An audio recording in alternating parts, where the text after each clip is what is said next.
A palavra do Senhor veio a Jonas, filho de Amitai. Não foi um sussurro, não foi uma impressão, foi uma ordem clara. Levanta-te, vai à grande cidade de Nínive. Clama contra ela, porque a sua maldade subiu até mim. Nínive, capital da Síria, violenta, cruel, inimiga de Israel. Uma cidade cujo pecado havia chegado ao céu. Mas Jonas não responde com obediência. Ele se levanta, sim, mas para fugir da presença do Senhor. Ele desce a Jope, encontra um navio que vai para Tarsis, o extremo oposto da direção de Nínive. Paga a passagem e desce ao navio. A Bíblia repete: ele desce, porque toda fuga de Deus é sempre uma descida. Mas o Senhor envia um grande vento sobre o mar. Forma-se uma tempestade violenta. O navio ameaça se quebrar. Os marinheiros, homens acostumados ao mar, ficam apavorados. Cada um clama ao seu Deus. Lançam as cargas ao mar para aliviar o peso. Enquanto isso, Jonas desceu ao porão e dormia profundamente. O capitão o encontra e o desperta. Como podes dormir? Levanta-te, clama ao teu Deus.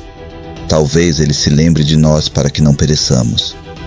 Os marinheiros decidem lançar sortes para descobrir quem era o culpado daquela desgraça. A sorte cai sobre Jonas. Eles o cercam de perguntas. Quem é você? Qual é sua ocupação? De onde vem? Qual é seu povo? Jonas responde: sou hebreu e temo ao Senhor, o Deus do céu, que fez o mar e a terra. Ao ouvir isso, os homens ficam ainda mais temerosos. Por que fizeste isso? Pois sabiam que ele fugia do Senhor. O mar se enfurece cada vez mais. Eles perguntam: o que faremos contigo para que o mar se acalme? Jonas responde: lançai-me ao mar, e ele se aquietará. Eu sei que por minha causa veio esta grande tempestade. Os homens tentam remar para voltar à terra, mas não conseguem. O mar se torna ainda mais violento. Então clamam ao Senhor: ó Senhor, não nos deixes perecer por causa da vida deste homem. Não nos tornes culpados de sangue inocente. Tu fizeste como te aprouve. Eles lançam Jonas ao mar, e imediatamente o mar se aquieta. Os homens temem grandemente ao Senhor. Oferecem sacrifícios, fazem votos, e o Senhor prepara um grande peixe para engolir Jonas. Jonas permanece no ventre do peixe 3 dias e 3 noites. Dentro do peixe, Jonas ora ao Senhor seu Deus. Ele clama do meio da sua angústia, e Deus o ouve. Ele descreve sua queda. Foi lançado no profundo, no coração dos mares. A corrente o cercou.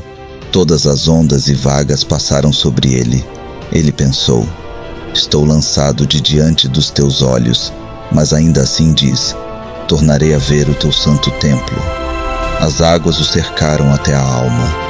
O abismo o rodeou. Algas se enrolaram em sua cabeça. Desceu até os fundamentos dos montes. A terra fechou seus ferrolhos sobre ele para sempre. Mas então declara: contudo, fizeste subir da cova a minha vida, ó Senhor meu Deus. Quando sua alma desfalecia, ele se lembrou do Senhor. Sua oração chegou ao santo templo.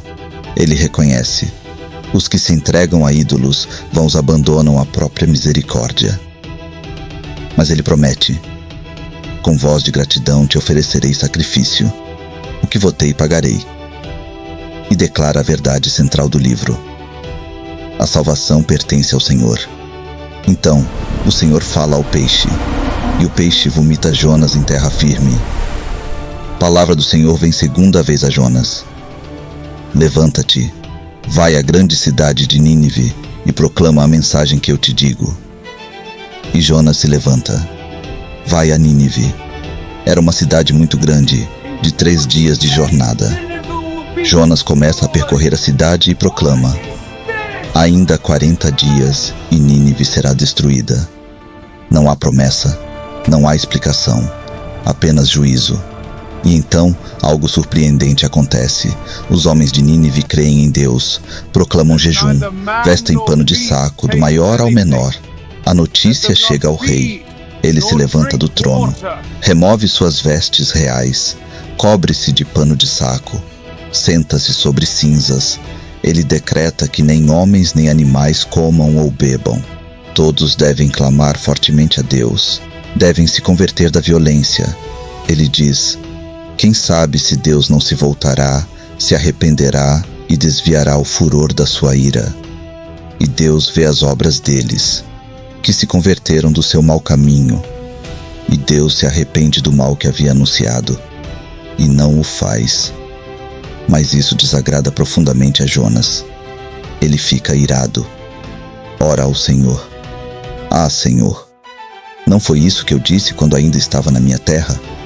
Por isso me adiantei fugindo para Tarsis, porque sabia que tu és Deus compassivo, misericordioso, tardio em irar-te, grande em benignidade, e que te arrependes do mal. Ele pede para morrer. Melhor me é morrer do que viver. O Senhor pergunta: é razoável essa tua ira? Jonas sai da cidade, assenta-se ao oriente, constrói uma cabana e espera para ver o que acontecerá. O Senhor prepara uma planta. Ela cresce e faz sombra sobre Jonas. Ele se alegra grandemente pela planta, mas Deus prepara um verme ao amanhecer. O verme ataca a planta. Ela seca. Deus envia um vento oriental abrasador. O sol fere a cabeça de Jonas. Ele desmaia. Mais uma vez deseja morrer. Deus pergunta: é razoável essa tua ira por causa da planta? Jonas responde: é razoável até a morte. Então Deus conclui: tu tiveste compaixão da planta pela qual não trabalhaste, e eu não teria compaixão da grande cidade de Nínive, onde há mais de 120.000 pessoas que não sabem discernir entre a mão direita e a esquerda, e também muitos animais. E o livro termina sem resposta de Jonas, porque a pergunta ecoa até hoje. Jonas fugiu da missão, mas não conseguiu fugir do chamado. Ele quis justiça. Deus revelou misericórdia. Ele se preocupou com uma planta. Deus se preocupava com uma cidade inteira. A história termina com uma pergunta. E talvez essa pergunta seja para cada um de nós: o nosso coração é pequeno demais para a misericórdia de Deus? E agora, depois de tudo que vimos, um profeta fugindo, um mar em fúria, um homem no ventre de um grande peixe, uma cidade inteira se arrependendo, e um Deus que escolhe perdoar. A pergunta não é mais sobre Jonas, é sobre nós. Quantas vezes fugimos daquilo que Deus nos pediu?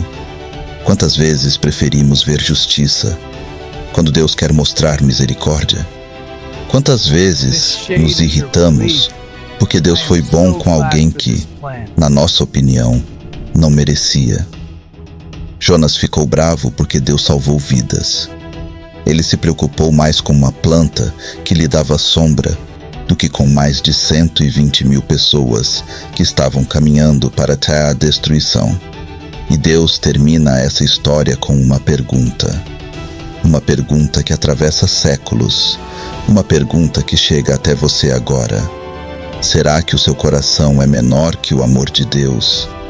Talvez você esteja fugindo. Talvez esteja no meio da tempestade. Talvez esteja no fundo do peixe da sua própria escolha. Ou talvez esteja esperando que Deus puna alguém, enquanto ele está tentando perdoar. A história de Jonas não termina com um ponto final. Ela termina com um espelho, porque a verdadeira transformação não foi só em Nínive. Era para acontecer no coração do profeta. E talvez seja para acontecer no nosso também. Se essa mensagem falou com você, não ignore. Deus ainda chama. Deus ainda corrige.